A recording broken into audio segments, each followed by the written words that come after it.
Epicurus's philosophical ingenuity can be seen in his paradoxical view of divinity, what has been dubbed the God paradox. In this video, we will be looking at Epicurus's argument, his perspective on divinity, and how the argument fits the philosopher's pleasure-seeking ethics. First of all, Epicurus's philosophy centers on three main principles: materialism, pleasure, and prudence. First, anticipating Epicurus's materialist view of the cosmos by a century and a half, Democritus and Leucippus concluded that the cosmos, and everything in it, including our thoughts and ideas, consists solely of physical atoms, moving in empty space. Taking inspiration from this, Epicurus disregarded anything non-physical or supernatural, including the idea of an afterlife, as well as the idea that we can connect with non-physical beings, as deities would be.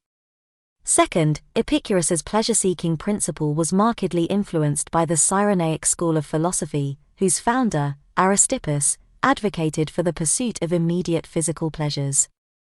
Epicurus diverged from this hedonistic approach by focusing on long-term emotional satisfaction and peace of mind, rather than transient sensual gratification. For Epicurus, a life of pleasure isn't one of licentious indulgence. Instead, it's a life free from physical pain and mental distress, characterized by tranquility, or ataraxia. Lastly, prudence, on the other hand, is the rational faculty that enables us to discern the pleasures worth pursuing, and those to avoid for fear of ensuing pain. We will analyze the God paradox against this background. Part 1. Understanding the God paradox. Epicurus's perspective on divinity is enthralling, and is encapsulated in the conundrum we now call the Epicurean paradox, or the problem of evil. A conundrum is a puzzling or confusing problem or question that is difficult to solve or understand.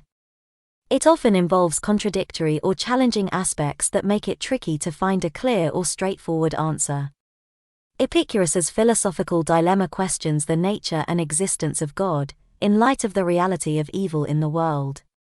It's a profound challenge that continues to unsettle theists, forcing them to reconcile the benevolence and omnipotence of God with the undeniable presence of suffering. Epicurus presents his argument with four possibilities. 1. If God is willing to prevent evil but lacks the power, he cannot be considered omnipotent. 2. If God has the power to prevent evil, but lacks the will, he is not benevolent, thus contradicting the common conception of God as loving and kind. 3. If God is both willing and able to prevent evil, then why does evil persist in the world? And 4. If God is neither willing nor able to prevent evil, then why call him God? This argument is one of the earliest recorded instances of the problem of evil, a philosophical issue that continues to engage thinkers today. The God paradox presents a compelling critique of the conception of God as both omnipotent and benevolent, which was prevalent in Epicurus's time and continues to dominate many religious doctrines today. It's interesting to note that Epicurus wasn't promoting atheism, or even agnosticism. Despite the paradox, Epicurus didn't deny the existence of gods. Instead, he put forth an intriguing concept: the gods exist, but they are entirely detached from human affairs. According to Epicurus, the gods live in a state of perfect ataraxia, a state of life of pure bliss and tranquility, unbothered and unconcerned with the happenings of the human world. They neither inflict punishments nor bestow rewards on humanity. They remain in their blessed state, unperturbed by our actions, our pleas, and our offerings.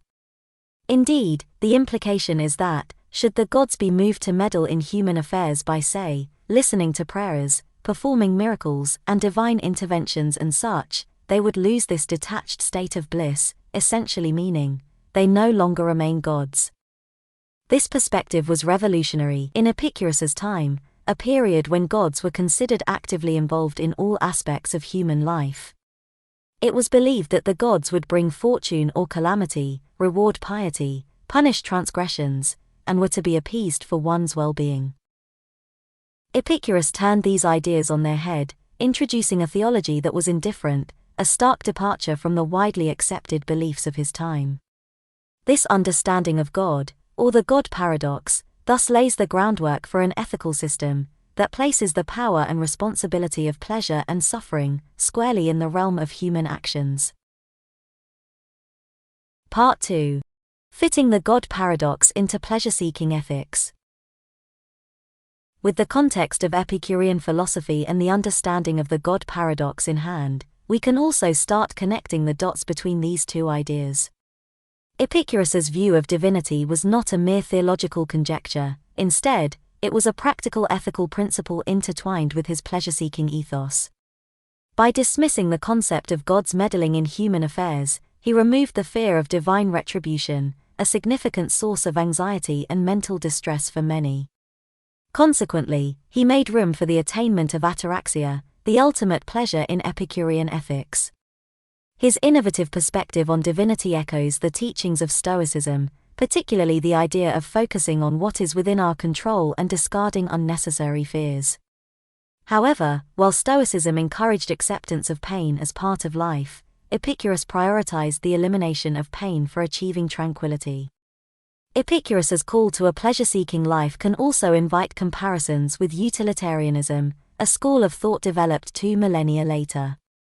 Both seem to propagate maximizing pleasure and minimizing pain. Towards the end of the 18th century, Jeremy Bentham would advocate the utilitarian idea of the greatest happiness for the greatest number. Subsequently, John Stuart Mill would attempt to refine the philosophy of pleasure, arguing that intellectual and spiritual pleasures have more value than those of a more bodily nature. The idea that gods are uninvolved in human life might seem to undermine morality, inviting criticism from moral absolutists who argue that divine laws are necessary to regulate moral behavior. However, Epicurus maintained that humans are capable of ethical behavior guided by rational prudence, rather than fear of divine punishment. This approach to an ethic free of divine commandments would find echoes in modern philosophers as diverse as Kant, the utilitarians, and Nietzsche. Conclusion. Unveiling the Epicurean synergy. Epicurus's view of the God paradox is not a philosophical outlier, but an integral part of his pleasure-seeking ethical framework. By removing divine intervention from the equation of human affairs, he eliminated an enormous source of fear and anxiety, paving the way for mental tranquility, the chief good in life. In this light, the God paradox serves as a cornerstone for Epicurean ethics, embodying the innovative fusion of theology and practical ethics. Epicurean philosophy, with its focus on pleasure and prudence, offers much food for thought even in the contemporary world. In our quest for happiness, a life devoid of unnecessary fears, including the dread of divine wrath, might be the key to lasting contentment. Epicurus's enigmatic outlook on the divine forms an integral part of his practical ethics. By demystifying the divine, he espoused a philosophy of pleasure-seeking, rooted in the calmness of the mind, free from the fear of wrathful gods or eternal torment. For a deeper look at the problem of evil, you can watch Philosophy MT's other video on this paradox. Thank you for lending your time to this fascinating intersection of the divine and the ethical in philosophy. Delve deeper into philosophy with Philosophy MT. If you've enjoyed this content and want more, remember to like and subscribe to our YouTube channel. For regular updates and new content, follow the podcast and visit the website at philosophymt.com. Your support fuels our shared quest for understanding and wisdom.